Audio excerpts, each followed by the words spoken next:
What if the greatest advantage in sports wasn't talent? What if it was data? Athletic development. Use this as a tool in itself. And if you do like to train and you're in your 30s, 40s, and this is getting to that point where you feel like you're just trying to tweak more, or you're trying to figure out the last little bits of your health and you're still not getting there, I think that finely tuning, making sure we can get as much strength output. What if injuries could be predicted before they happen? What if training adapted to your body in real time? So much access to information, and I think a lot of Neuromuscular, or the brain's nervous system communication to the tissues, that is going to be incredibly important. Today on The Functional Code, Dr. Jace and Dr. Addy break down how artificial intelligence may transform the future of athletes. Welcome back, everyone, to The Functional Code. We're excited to bring you guys today another episode. Today, we are talking about AI and the human performance. This is mostly going to be for those who are going to use AI as an athlete and finding the best absolute ways to monitor and track progression and progress. As always, I am Dr. Addy. And I'm Dr. Jace. We're going to bring together some of the basic science on the big things that you need to pay attention to in terms of sleep, in terms of nutrition, Yes. and a bunch of other basics, putting AI in the spin to it, and then a little bit of predictions as we roll into 2030, 2040, as we're moving forward into the future from there. This is definitely going to be aimed towards probably a lot more athletes, coaches, kiddos that are more interested in personal development, athletic development. Yeah, absolutely. Use this as a tool in itself. And if you do like to train and you're in your 30s, 40s, and getting to that point where you feel like you're just trying to tweak more, or you're trying to figure out the last little bits of your health and you're still not getting there, I think this could be another opportunity for you too. 100%. Yeah. So as we go into the AI, for some of those that are familiar, essentially AI is best at a few things: pattern prediction, the structure building, and also trends based on yearly, quarterly, season by season basis. And the more data you collect of yourself, the better long-term implication it'll have for you. Because once you start using AI on a consistent basis, it'll take past, present, and help you into the future. The more past information you have, data collection-wise, it'll help for the trends moving forward into the future from there. So as we're diving into some of the core basics, we want to take into consideration aerobic reserve, or how your conditioning is on a consistent basis, whether it's sport specific or individual specific from there. We'll dive into specifics on that. The strength and neuromuscular, or the brain's nervous system communication to the tissues, that is going to be incredibly important. Then we have the metabolic stability, which gets into a lot of like internal medicine side, insulin, on a bunch of other like energy management strategies. Yep. And then we have vascular exposure, so blood flow in and out heart, thus for better functioning of the systems. And then a big, huge one that most people negate is Number one, baby. sleep. And that's where circadian rhythm comes into play, and a bunch of other specifics from there. So we'll have a few things up on the screen for you guys there in terms of certain dials to turn as we're moving forward. But I think this goes into our next topic of what defines a future athlete. And Doc, what are some of the things that, if you were a coach, that you would want to have kids pay attention to, your athletes specifically? I would say there are so many dials that you can turn that we are more conscious of now as a provider. As a coach, you maybe don't have as many dials medically that you're cognizant of, because obviously we would coach and think differently than someone without any medical background or training. Not to say that some don't, but there might be other things that they're thinking about wanting to change and improve. From our standpoint, I'm always going to think about health optimization, preventing injury, finely tuning, making sure we can get as much strength output. And the skill work probably isn't going to be my forte, so I would have to lean on others for that. But for me, just even as a whole, what I think the future athlete is needing to worry about is there is so much access to information. And I think a lot of the ways that we're able to achieve things quicker than what we were able to without the past technology has been incredible. We're building humans so much larger and faster and stronger than we have ever before. But I think as far as that goes anatomically and evolutionary, we're still missing things. In my opinion, we're missing other structures that we forget to train because we're busy putting on weight, we're busy becoming faster, but we're forgetting to train integrity of all the tissues that help support the body. Preach. And so for me, that's going to be my biggest concern right away. And sure, we'll talk about other things too. But Doc, Yeah. do you agree? Where do you feel like we should also be thinking about when we're working with athletes? Yeah, no, I absolutely agree. Like most professional athletes are able to stand the test of time. Essentially, they're able to somehow, obviously there's a skill acquisition, there's skill that is needed in a lot of athletic sports, not only mentally, but then you have the physical component. And if your body is able to withstand less injuries, you're going to have more of an opportunity for growth, more of an opportunity for advancement. I mean, you look at NFL, for example, or American football, and essentially the people that have less injuries in college are able to get to the pros. Again, that goes back to the skill aspect. There's still plenty of other variables, but for the most part, yeah.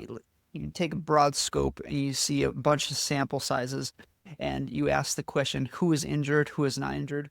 The ones that are rarely injured have 2-3x times more potential to go on and move and advance further. It's the same thing with kiddos too, but with kiddos less. And owners and managers of the teams know that. They really worry about drafting these players that have had these injuries because they do fear that it could be a concern moving forward.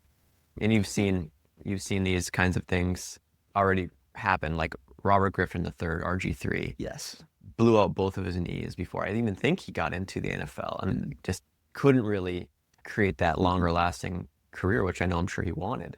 And you start taking a look at a lot of other these athletes, and now you're even seeing people, I think because they have access to more information. The Viking center just retired. He's 32. He had 3 concussions in his lifetime. I think he's probably thinking I don't want to end up like all these other professional athletes who have had this CTE over time without protecting yourself. Yeah, Tua's in that same boat. Sidney Crosby with NHL hockey is in the same boat. And this is a little different. Let's take, for example, figure skaters or gymnastics. They peak way earlier in life. Yeah. And then that's where it comes down to the tools of not only the organization, but then also like the coaches and what resources the coaches have to help those younger individuals. And yes, you're looking for optimizing skills and you're trying to pick the best of the best and the cream of the crop essentially. But how are you able to get more cream of the crop for more individuals to have more of an opportunity for, let's say, for our nation to stand on top of and be on that top of the pedestal for longer terms? And that's where like you have to have more kicks at the can essentially. That's where half the stuff that you just said in terms of the structural integrity come into place, which is incredibly important. Because like when we see, for example, for any people that are in the dance or gymnastics, the flexibility is going to be incredibly adaptive for them, but that also leads to structural misintegrity as well. So are you able to keep the structure, but also keep the performance at the same time? There is a fine line between these two, but that comes back to the training. And then how can we use AI and artificial intelligence into the equation to help the trainers, the coaches, the athlete itself moving forward? Yeah, and going into just a couple other things that I would also take note of is teaching my athletes what signals to be cognizant of. Yes. Even a simple red, yellow, green method is what I love to use with my athletes. It works very well. If the pain is over a 7 out of 10 while you're doing the activity, stop. If it's between a 3 to 6 out of 10, modify, less weight, change your reps, just be cognizant. If it's under a 3, typically we're not too worried. You can continue doing that activity and don't fear that more than likely will cause an injury if you're going to continue doing that activity under 3 out of 10. So even simply bringing that as an understanding of, hey, we're going to train today, we're going to play today. This is what I want you guys all thinking of. Please tell the trainer if you're at a 7. Please tell them if we're between a 3 to 6 so we can modify. But let's get stuff done. Let's be productive. But let's not make sure everyone gets hurt. The other thing I would also say is with nutrition information on what to consume, There's just so much information out there. But I do think that we have more access to better research of how to grow the human athlete. And you just need to make sure that that is just as important as the amount of skill work and other things that you do. Because if you are not nutritionally driving yourself, you aren't going to be able to compete at that high level. And some of the best athletes know that. I've had seen so many interviews of Tom Brady's diet. It is pristine, like pristine. He truly, for the entirety of his career, ate the most clean diet that I think you could ever see. And it shows. He played one of the, if not one of the hardest sports on your body until he was in his mid 40s, was it? And for him to achieve as what he achieved, that says a lot. So that would be the kind of the last thing where I would start to preach to these younger athletes that, yeah, you do have schoolwork to keep up on. You have other things you want to probably use caffeine and stimulants for, and not sleeping well. And you want to be a kid. You want to be like, I get all that. But if you are truly focused on wanting to get to the next level and maybe even the next level, it starts right now. And this is the habits that you got to start building. That also comes back to the point that you're made in terms of pushing through pain is something that I almost want to completely just squash itself.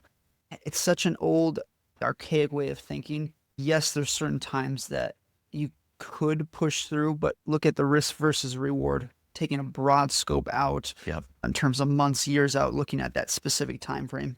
Are you leading into a championship game? That might be a little different than in season or off season. Wanting to push through it to try to get better, like smarter versus the effort of trying to push through. And I'm not necessarily taking a smart approach with the training, essentially. But let's say this, Doc. I want to be devil's advocate, but I still know you're going to come up with a great answer. Let's say we do happen to have an injury that was just not their control. They got hit from a odd angle, crazy change. Like they did everything they can. They've done everything they can. Yes. Now, where do they go from here? How should they think about this to make sure that they can try to recover 100%? In terms of any injury, it's going to leave anatomical change long term.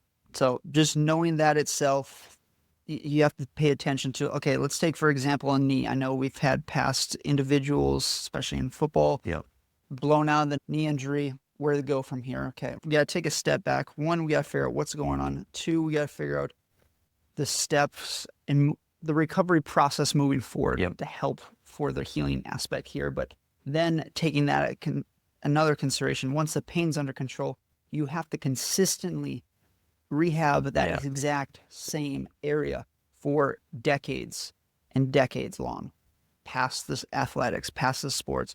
Like then you start thinking, and it sucks, it's just how human physiology is. For right now, there's other stuff with Yamamoto factors or Yamanaka factors. The Yamanaka factors, are coming in the way. So for right now in 2026, paying attention long term is going to be important, and having a general understanding. Whether that's you rolled your ankle a couple times, no big deal, it healed up. We still want to keep that rehab process of that ankle. Do you throw your arm out? Do you have any rotator cuffs injuries? So you still want to keep that rehab involved, even if you're feeling good. So that goes into the other points of acute injury, sleep, rest, nutrition, specific inputs at the joint and tissue level, working with a practitioner that, like, let's say it's a ligament, you want to make sure that practitioner is bleeding, having you bleed that energy into ligaments and nearby structures for the healing process to accelerate. Essentially, being incredibly specific on the rehab, not only present, but long-term, essentially from there. Beautiful. And I got one more question. I think it'll be helpful. Cool. What could you have 2 or 3 easy, brief, let's say, statements of what return to 100% looks like? And I know there's a lot of nuance with all that, but in your thoughts, what are you looking for at what return to 100% looks like? But even though we know they're not 100%, and that's what people forget, but what does that look like? If you're 100% pain-free, that doesn't always mean you're 100% ready to return to For sure. I would agree. You would want to make sure, are you able to perform certain athletic moves, athletic sequences with no delay, hesitation? And also, because if you have any hesitation mentally, you're going to put yourself in a bad position, or there's going to be a delay, and then athletic performance diminishes from there. It's having the comfortability to get into certain positions, like, for example, like cutting in different directions. Are you able to do that with less limitations? So not only pain we're looking at functional ability and Yep. capacity to your norm state, essentially. Yep. And that's different from concussions, different than tissue injuries, for example. But even if you may feel like you're 100%, but you may be like 80, 90%. I think that comes back to probably the coaches and parents and other individuals that care for the athlete.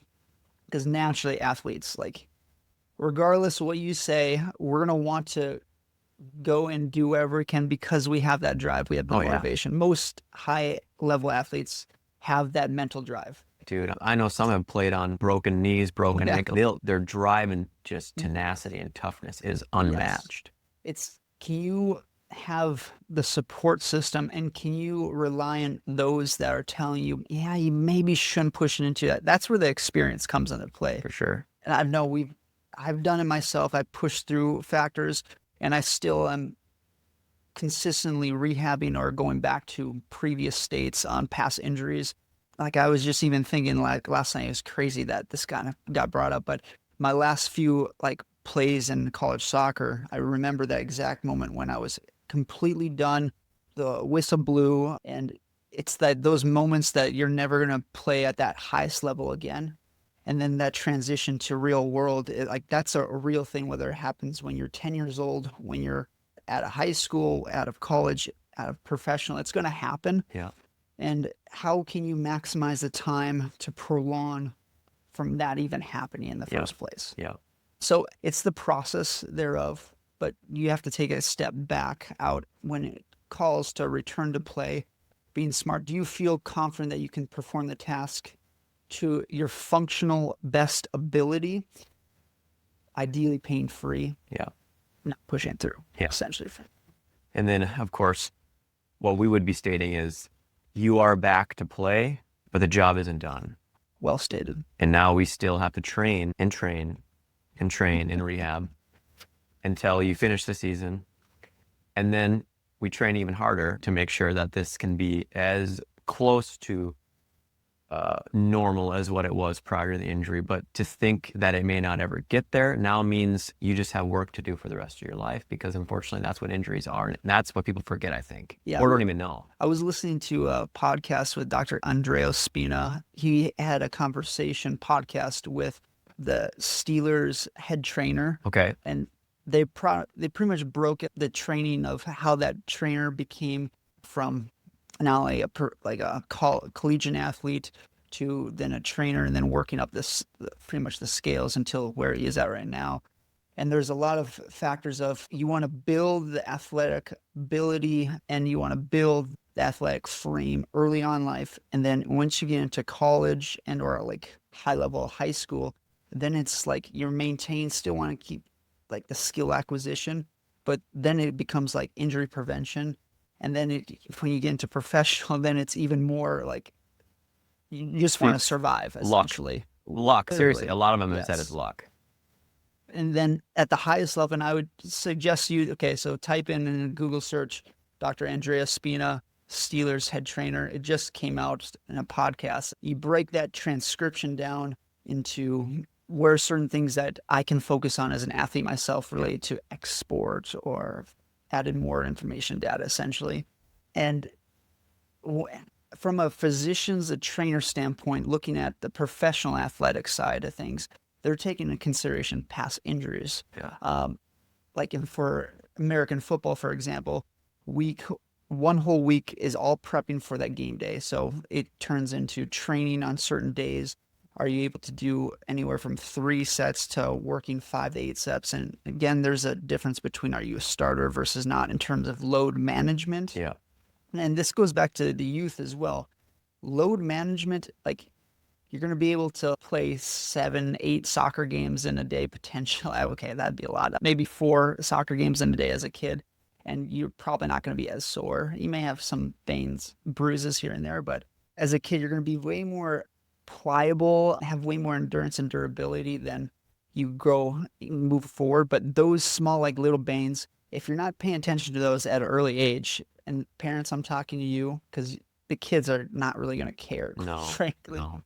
Paying attention to those, and the more you keep track of those long term, and talk to a health expert, a physician, a physical therapist, a chiropractor that focuses on tissue aspects just as much as the chiropractic side, and noticing those small injuries and making sure that you're paying attention to those, not only for that season, that month, but also years and 5-10 years down the road. And that's the other thing too, is the off season can be just as important as the in season for a lot of these individuals who want to make it to the next level. And if you don't dedicate enough of that time, you're just behind the ball with some of these kids in Arizona, man. Some of these kids they have busier schedules than I do. They're fucking 16 years old. It's nuts. It's great that the parents have the ability to give that to the child, all those kind of things too. But that can also be taxing on the kid who maybe doesn't understand that their life is now already as busy as a college and or professional athlete. Like, what does that do to their stress levels? What does that do to their mental capacity? I know those are all things that you should probably obviously be talking about, but so true. All right. So Doc, we have talked a lot about this in the past, which is how AI can help track and increase our ability to understand risk of injury or even just disease and illness before it even gets to that point. Yeah. We've talked about that on the last couple of podcasts, and we've talked about it in a lot of our sports podcasts that we were doing. And there's a lot of cool things, softwares and things that are going to come out that will basically autonomously do a lot of what we're asking already and tell us to. Until it gets there, we might have a little bit of user input that you have to do to track all this. But so what would you say would be a way that athletes can make it easier on themselves? What softwares, what technology, what things can they be looking at, and how do they start to gather that information to understand what their risk is of injury or predicting things in the future for their health? Any of the AI wearables, or just even wearables in itself, like whether it's an Apple Watch, whether it's a Whoop band, whether it's a Garmin, and not only have that athlete, the child, wear that on a consistent basis, but maybe you as a parent tracking maybe a few metrics, injury, maybe sleep, and in a perfect world, water intake, but that's incredibly hard for kiddos and for parents itself. There's a lot of stuff to pay attention to. So using some of these AI or these devices naturally will help. Yeah. But let's say, for example, so if I had kids or athletes at a younger age, I would put a Whoop band 100%. on them and more or less have them track, or I would as a parent want to track certain things: injuries, sleep patterns, sickness, and maybe a couple other small things. Those are the things on the top of my head.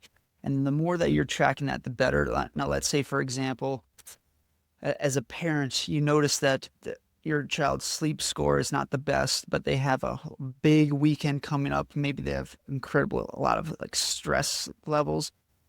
How as a parent can you communicate that to the coach and try to limit the risk of any injuries or negative performance scales, if we will? I think that's where, as we're moving forward, and I think there's technology that has not been created specifically for kids in the athletic space, specifically on wearables. I think these other ones that I just brought up can help significantly, but they're not necessarily tailored to the younger folk as much, and having the connection to parents or coaches, like a database essentially. Yep. And there are certain wearables and technologies I know in hockey specifically that you can put, I don't know the device at the top of my head, but they have the athletes wear these wearables and they're tracking heart rate, they're tracking distance covered, and then maybe a couple other metrics so they can see how the athlete is adapting. But that hasn't really been mainstream, and that hasn't really been specific for an athlete. Specific is more on a team, like a bundle setting. So those would be the things as a parent, as a coach, that I would want to pay attention to myself. And then how can you communicate to the athlete, child, that the awareness from their side is going to be important. Yes, you as an adult can track it, but teaching and having them understand the knowledge is just as important. Beautiful. Yeah. And then having the conversation with them. Okay, if you feel this way, these are the negative outcomes, but these are the positive outcomes. If you're feeling stressed, if you're feeling injured, you can push through these. Like, you have the ability to it. But what is the risk versus reward? Yeah. If you get injured, what is that going to look like for the season, for the game? How do you feel about that? Is that something that you want to happen? Do you want to overcome, like maybe once in a lifetime or a couple times in a lifetime, just so they can experience it? Because I think resilience is very hard to train for. Yeah. And the mental push through motivation is a thing that's incredibly also hard to train for. Like, I had a theory when growing up, I've had this for 10 plus years, like that you can create a professional athlete. Yep. I think that is true, but it comes back to the motivational factors between the ages of 5 and 8, how you can instill that communication, that knowledge into that athlete. And some people have and some don't. Some you can create athletic skills and developments in those kids just by environmental exposure, by knowledge. But then, yes, there is a genetic component, anywhere upwards of like around 33 to 50% of genetics will have a variability in the athlete. But with genetics, you have to activate certain genes in order to express the full potential. Sure. Now, what I mean by that is if you're not into the correct environment, whether it's mentally, whether it's physically, like feeling supported, and or like stronger athletes around you, like you're going to be tapped out at a whole level itself. Or there's a whole, are you able to activate certain genetics by proper nutrition, proper sleep, proper like mental health is incredibly important. Like, those factors are incredibly immense. It makes sense on why certain professional athletes right now have kids, and those kids are able to achieve higher level rates and skills versus the others. It's the environment, it's the mental aspect of things, it's the support around them. Yeah. It all comes back to that. Yeah. And I think, like you said, we're going to see differences in softwares being built in the next 5 to 10 years, which I think will make this a lot easier. But knowing this now and how to actually use it and start to practice with it will just make it easier for you when you have these increases in technology advancements, because then you'll just be able to utilize it so much more easily and more helpful. But yeah, I'm excited to see where this is going to go as far as tracking people's gait, tracking people's fatigue, body language, and predicting, wait, right now, they're so gassed, they could get injured right now. Let's pull them. Like, getting to these, I could almost see scales and meters being used where it's like, all right, we'll call it hockey, because hockey is kind of an easy one to explain. Usually you're only on the ice for 1.5 minutes, 2 minutes at a time. If that, yeah. If that. And you almost have this meter running on top of your head that the coach sees. And it's like, all right, it's already 30 seconds in, his meter's half, and now we're getting into the red.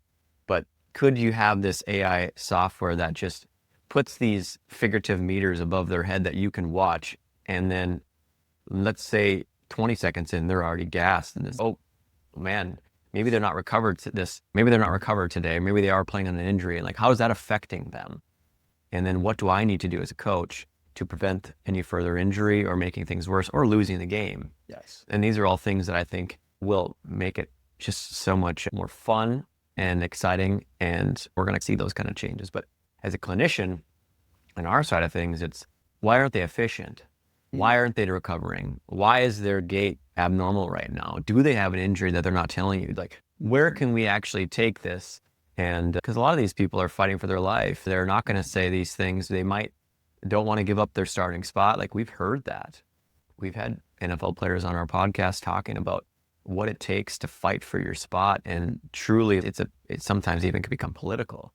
And I can about imagine what an injury is going to throw into the wrench here. So these are ways that we can try to get more from the players and trying to understand how to track this moving forward. But also for the player itself, how can I make this easier on myself, not injure myself, and make the longest part, or make this as long as possible if I want to make this my career. So Well stated. Yeah. That. we can get into a lot of these possibilities up in the future. But I think where I think we can definitely go now is starting to help you use this information, and where can we start asking questions with AI and what information is it going to give you. So Doc, let's take an example of, I know you created a scenario here for just an example, but how can someone start to use this information and start to gain better understanding of what they should be doing with their body? Nutrition, sport focus, training, all that kind of thing.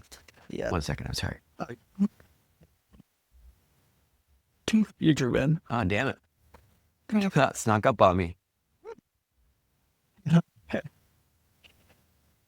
Are you talking like prompt wise? Yeah, I feel like going into all the 5 layers and all that, I think we already did that at the last podcast. Great call. I think we're trending well now. We'll just keep this on athlete, keep this on Perfect. AI, and try to make it a little less overlapping from last one. So. I know there is a point I want to bring up with recessing kiddos and optimizing With what? that, like recess. Recess? Like on recess? Yeah. Okay. Like certain things that it's on the school level that they can start to do, because a lot of this is like time utilization aspects. Like time management? Yeah. Okay. And making sure kids understand that aspect of things. Okay. Yeah. No, let's transition to that. That's a really good point. Good point, Doc. Going to how you can use AI with your specific scenario. And again, this comes back into context. You want to provide as much context as possible, whether it's you as an athlete want to be very specific, or help or use help of your coach or your parents with this process, depending on comfort level, of course.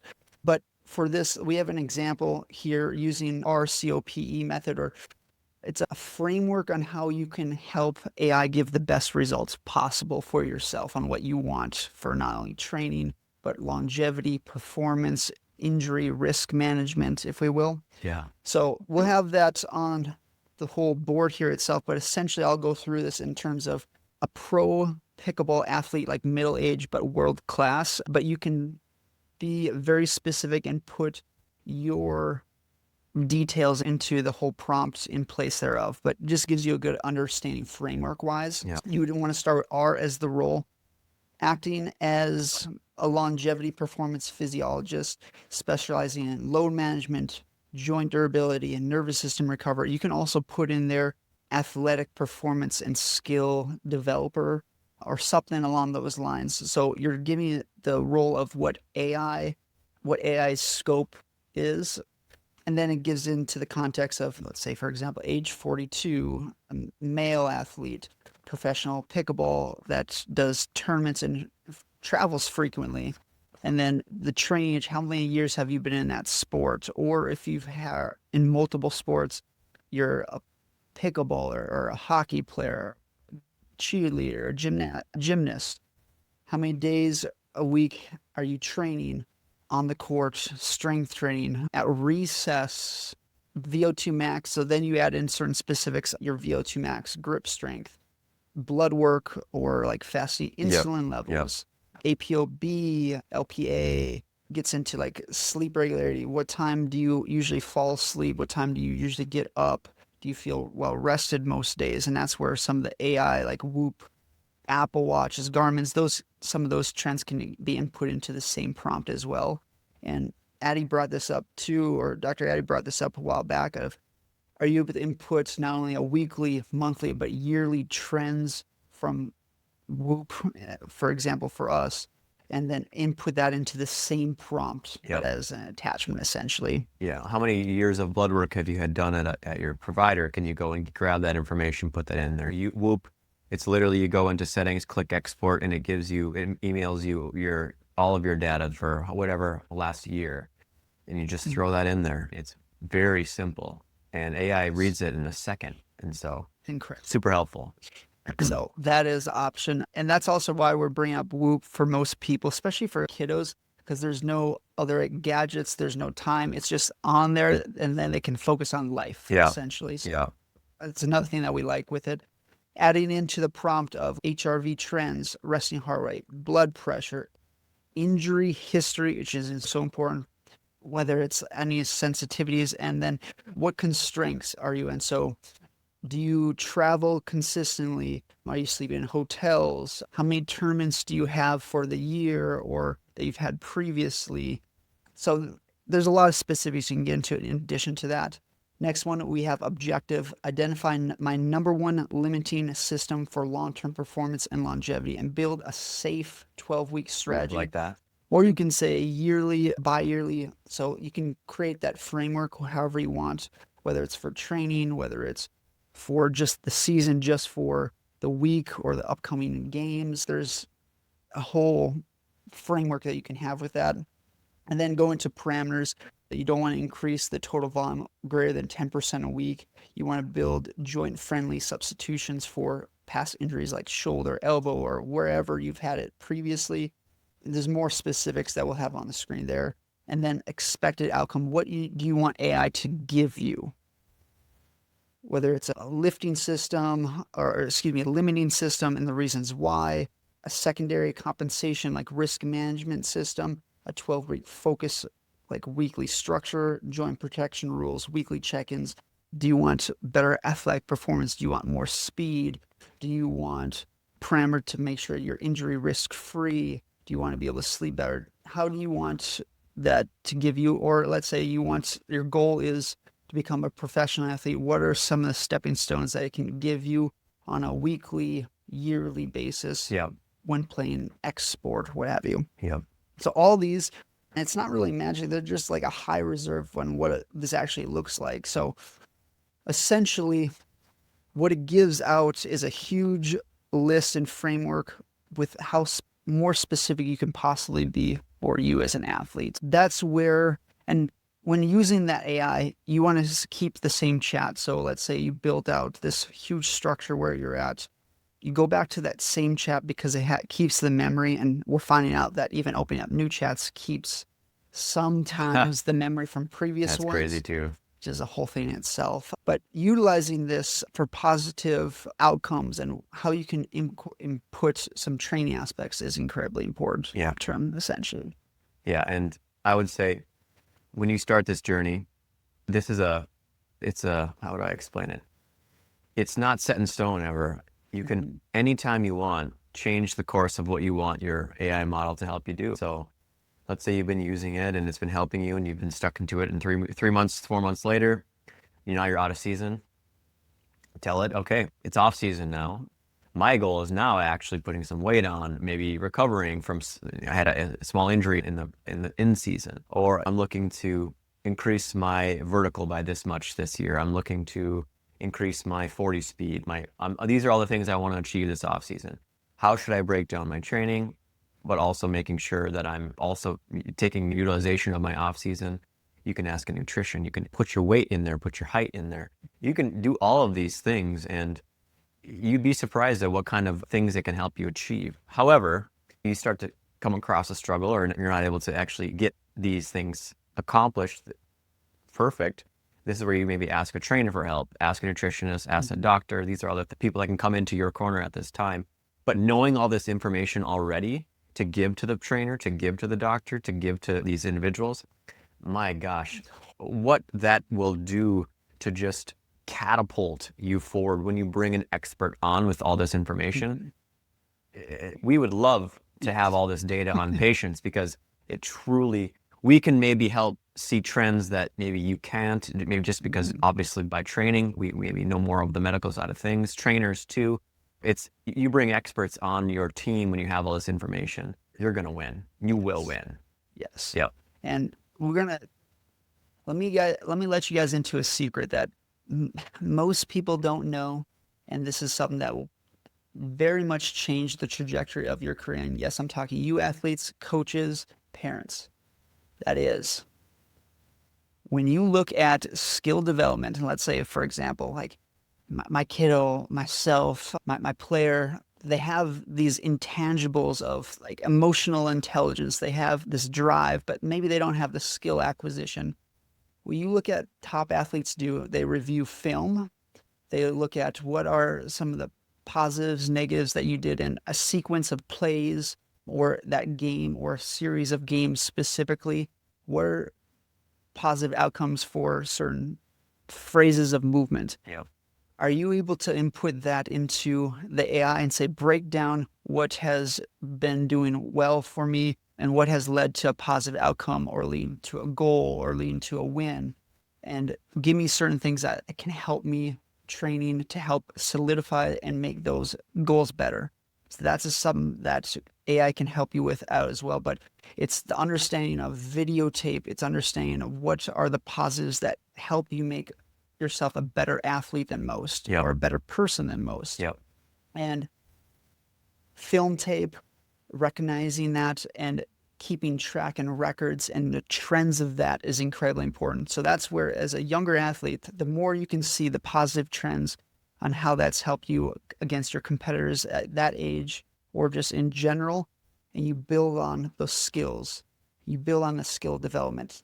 That's where keeping that in addition to a trainer, a physician, whether it's past injuries or not, in terms of most people inquiring skill development, it's where do you go? Yep. You have to start the knowledge top down. A lot of these things on what certain athletes are doing right now at certain, whether it's certain ages or the highest level, can you break that down and input that into your training regimen? Yep. And then being smart on not overdoing it, of course, for the injury side Yep. of things. And that is a huge mic drop, if we will, on that will bring you a whole nother level of training that you've never thought And nobody of wants to before. critique themselves. However, Yep. that's truly going to be a game changer. Being able to look at that and study that and understand the difference and tweak and move forward. I actually just talked, or I was listening to a John Gruden podcast, Yeah. and he was talking about Rich Gannon, the quarterback of the Oakland Raiders back in, I think, early 2000s. I liked the Raiders. I've always been a Raiders fan. And he goes, Rich was never a guy that stuck out as like a major athlete. He was just your hard-nosed, get stuff done. But he goes, he worked harder than everyone else. And here's how. He goes, that guy, when he had a bad game, I'd go up to him and I'd go, Rich, what's that film going to look like? What am I looking at? And he goes, Gruden, you just wait. He goes, you just wait. I'm going to get you film that you haven't even seen before. And so they would like tweak and figure out the film. And they'd say, okay, next game. He's like, yep. Oh, yeah, you just keep watching. Look at this one. Look at this one. Finally, they played the Browns one year. And Gruden said he had never seen a quarterback play as well as Gannon did this game. Not a mistake. Like quarterback rating through the roof. Wow. And Gannon comes over to Gruden and he hits him in the frickin' arm and he goes, watch that frickin' film. And Gruden goes, I picked that film apart and Gannon didn't make one mistake all game. And that's how excited he was. That's what he pushed for. He was waiting to show Gruden that he didn't make one mistake. And he knew it. He knew his whole game. He compartmentalized it. Yep, that was a game where I didn't make a mistake. And that's what he was pushing for. It wasn't for 1,000 touchdowns. It was like, that's what he was focused on. Wow. And Gruden said you'll never see it. He goes, I've never seen a quarterback like it since. And I'm sure Brady was the same way. I'm sure all these other incredible athletes were the same way, but that's what separates them, in my opinion, is that truly tweaking, fine-tuning, and understanding what you need to work on and improve. And I think AI can help you with that. Oh, yeah. Yeah. A lot of this comes back to like how smart you are. Like, yes, for most sports and for most athletes, there's a physical side of things. And I think that we are so fixated on the physical aspect, but you get to the highest level, Brady, Gretzky, McDavid, any sport, it's how well you can think through processes, anticipate, and see sequences of events and how they aspire. And can you train that reflexively into your training system? Can you train that into, okay, so let's take, for example, hockey, for example. The puck's over here, 5-on-5, so even strength. How well can you understand the opponents, which is part of it, but then how well can you predict, like if the puck gets dumped into the corner, I need to be over here to have the best option to either receive a pass or have a scoring option. Yeah. And doing that on a consistent basis every single time you're on the ice, or for example, football, are you able to understand what the defense is doing and then know what the skills and the athletes that you have around yourself, what their strengths are, so you can anticipate certain reads, certain plays, certain skills, so to give you the best chance of a positive outcome. And that's where the mental side comes into play so much more. The mental reps, visualization, and going through essentially plays in your head has, on a neural standpoint, just as positive effect as the mental side. Yep. You just don't have the brain to body connection in terms of like release points and certain like fine-tuned touches, which is a whole thing that can be trained on a physical side of things. Yeah, But yeah. there's a reason why Tom Brady got drafted, what, 5th round, He was last. He was last. for what, 7th round then? No, he was last. He was the guy. They call him. What do they call him? I don't know. The last guy in the draft. Wow, It's my the apologies. Yeah. yeah. But that's who he was. He was the last guy in the draft. He wasn't really strong. He wasn't really physically fit. Speed wasn't there, but he was incredibly mentally strong. He was incredibly smart, and he fine-tuned his physical skills, but the mental side of things would set him apart. Same with Gretzky. In fact, like if you take all of Wayne Gretzky's goals and just look at his assists, that is still the most points ever in AHL, In assists? just by his assists. No way. And Oh my that's gosh. it's the mental component. And now are you able to train the mental side at an early age? And that's where AI will come in play. Crazy. You talk on physical transforming to skill. And I just have two things that always pop up in my head. And one is Bob Sapp. Bob Sapp was an incredible NFL player. He was ginormous, huge. And he went into MMA fighting after. And you Google Bob Sapp, you're going to look at this guy and you go, he'll shred anyone apart. Hear him apart. Scary looking human being. Scary looking human being. And he got into MMA and he didn't have the reps, the fine tuning. He just had sheer size and intensity. And he would do well. He did well, but he lost a lot of matches. Wow. Because he didn't have the other side of it that I think a lot of people, like you just said, the physical is one thing, but there's so much more to it. And so a lot of people get, like you said, they get stuck on that physical side of thing and they forget that there's still a lot more that can be done. The other example I always like to use is George St. Pierre. He was one of the best, if not the best MMA fighters in the world, okay? You look at him, he looks like a Navy SEAL. He's just incredible shape. He trained with a guy. I forgot his name. I think it's like Jean-Luc. I don't know. He's French. I think he's a Frenchman, if I'm not mistaken. You Google him. He's got a beer gut. He's not toned at all. He comes into training drunk every training. But he was George St. Pierre's personal trainer. And he said, I could never beat him, ever. And he would take and train his gym people with the Frenchman. The Frenchman would come in, 12-hour flight over into the United States. He'd been drinking. They come in, they're looking at him, who the heck is this guy? They'd get into the ring, and he'd line up 12 of his fighters, and they'd go in, he'd kick their ass. Next guy, boom, kick their ass. Next guy. And that's what he would do. And he would submit them in 2 seconds. He'd knock them down, boom, done, 2 seconds. And he just trained his whole life. That's it. He just trained his whole life. He wasn't really focused on obviously the physical, but Pierre said that if he competed, he would have been one of the best fighters in the world. Wow. And that's where it's like you got the physical and then you got the skill. Yes. And yeah, you combine the two, you're probably one of the best in the world, but you can get there just by practice and skill alone. That's it doesn't incredible. always just have to be physical. Yes, physical is a big part of it, I'm sure in a lot of cases, but all these big bodybuilders that want to start fighting, you think that they can all do it, but the skill work is incredibly tough. So true. Yeah, I always think it's funny, seeing those kind of things. That's incredible. So, Doc, what would you forecast the 2030 athletes, or even 2040, 2050, on what are some of the challenges that we're up against, or what most athletes are up against as we're moving into this technology phase, but still keeping essentially the same biological human adaptation process? I would say what I would expect to see someone try to do, and this is just off of what I was thinking about last night, because I'm like, where is this going to go? I would almost think of it like this. Someone somewhere is going to capture someone's journey from 8-year-old to professional athlete. They're going to capture it by everyday training videos, whether they can have a ring camera in the gym that they're training every day. They're going to capture every game that they've played. And then they're going to have all this video, and they're going to be able to put it into AI. And then there's going to be software created to then model and map how to get from this to this. And you'll be able to purchase or use this information.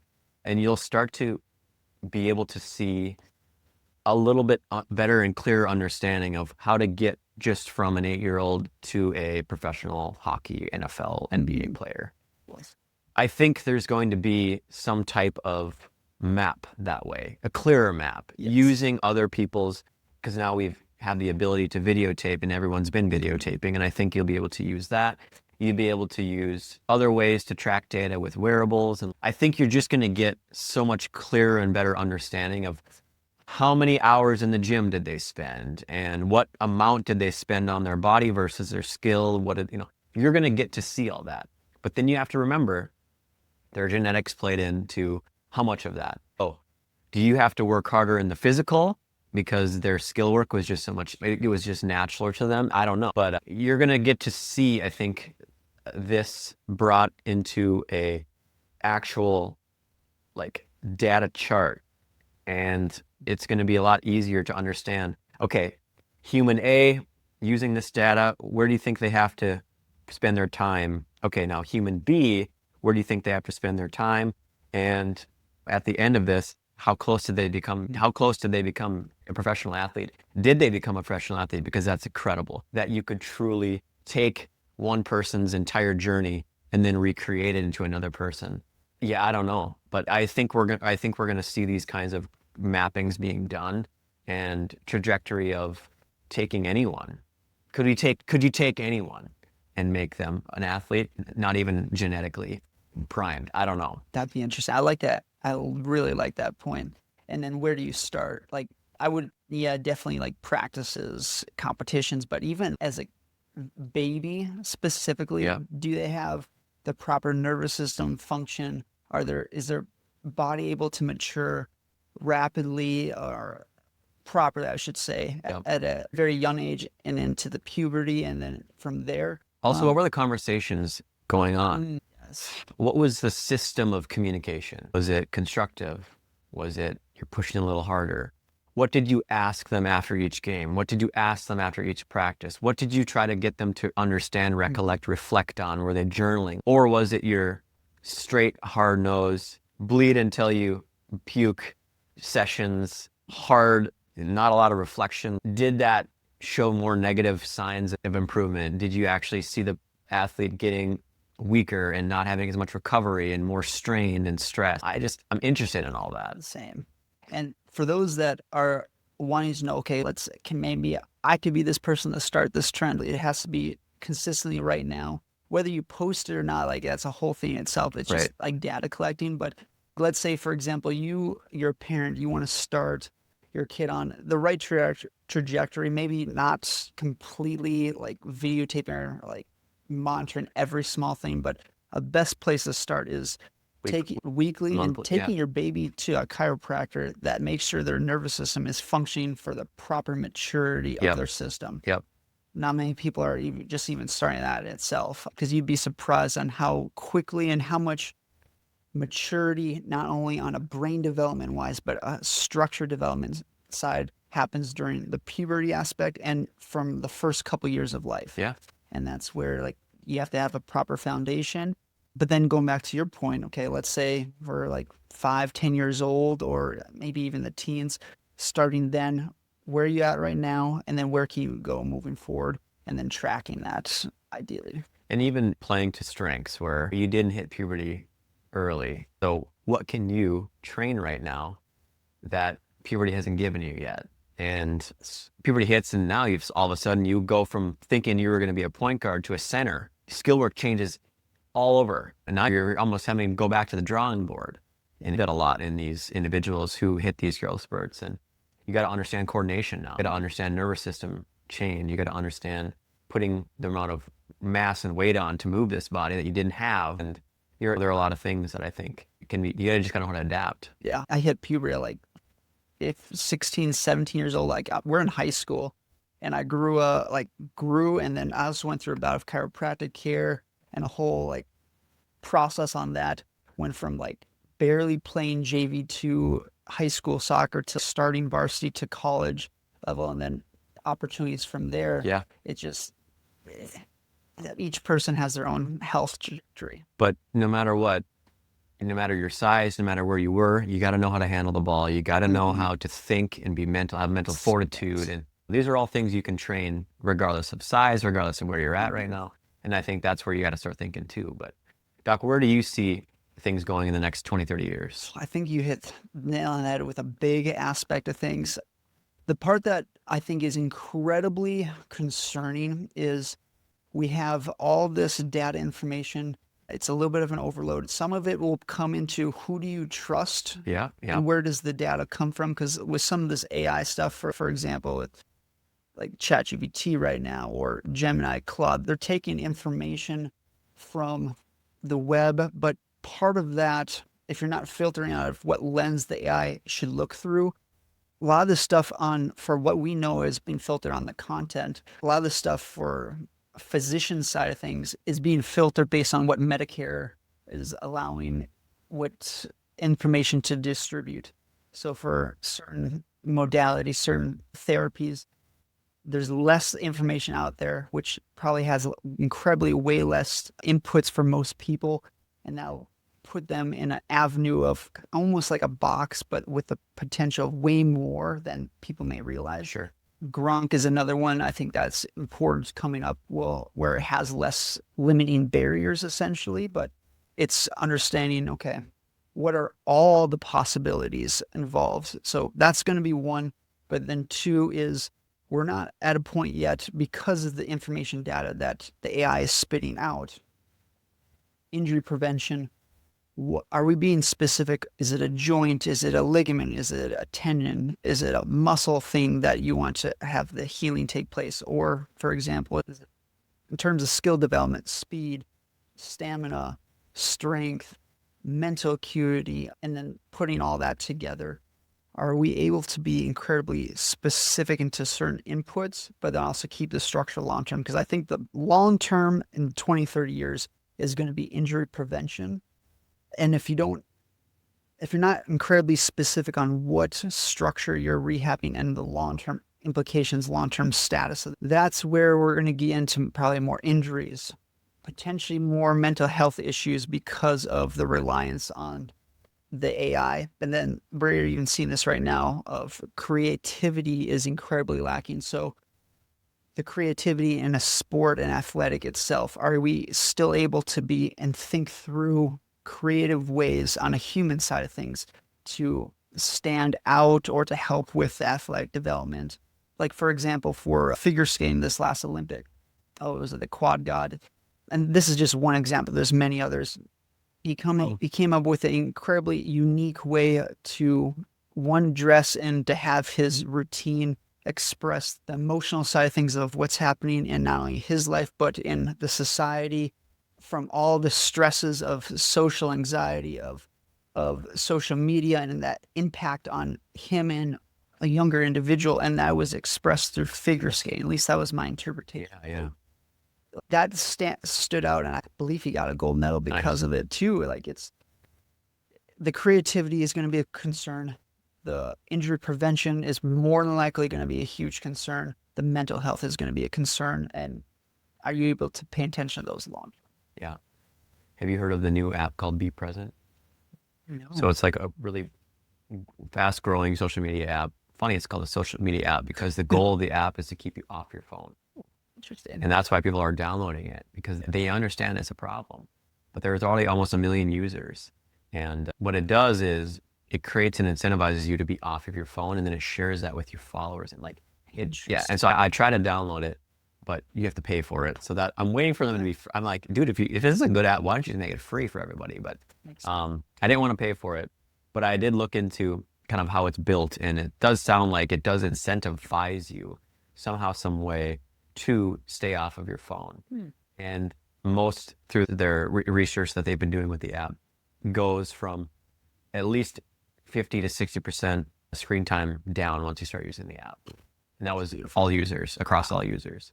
I do think you'll start to see just way more intention of unplugging and figuring out ways to unplug, and even building it into your schedule to unplug, and like actually doing like digital detoxes, and like you're going to start to see these kind of things hopefully being mainstream. I would love to see a day where businesses shut down for one day. We all just like a purge or something. I don't know. I could see that being a great change to our culture right now. Until then, I think everyone is hustling, and they're going to continue hustling. And I'm not sure what we're going to see on that aspect of things, but.